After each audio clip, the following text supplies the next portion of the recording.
Good morning my dear English learners. Welcome back to my channel. இன்னைக்கு வீடியோவில் நம்ம would like to யூசேஜை பற்றி நம்ம பார்க்க போகிறோம். Watch carefully. ரொம்பவும் இன்ட்ரெஸ்டாக இருக்கும், ரொம்பவும் easy.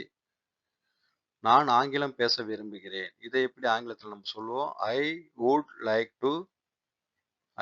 Like to speak English.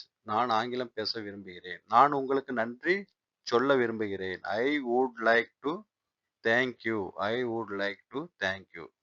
நான் மருத்துவராக விரும்புகிறேன். I would like to become a doctor. நான் சாப்பிட விரும்புகிறேன். I would like to eat. நான் மீண்டும் பேச விரும்புகிறேன். I would like to speak again. நான் அவர்களை பார்க்க விரும்புகிறேன். I would like to see them. இதை நான் திருப்பித் தர விரும்புகிறேன்.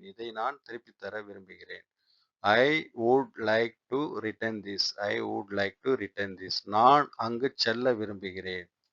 I would like to go there. நான் எனது நண்பர்களை சந்திக்க விரும்புகிறேன். I would like to meet my friends. I would like to meet my friends. Good. You are clear about when to use this rule. நான் ஒரு கேள்வி கேட்க விரும்புகிறேன். இதை எப்படி சென்டென்ஸ் ஃப்ரேம் பண்ணலான்றத பற்றி உங்களுடைய ஆன்சரை காமெண்ட்ல தெரிவிங்க. If you found this video helpful, please like, share and subscribe to Ashraf Tech World channel. Thank you for watching. Bye.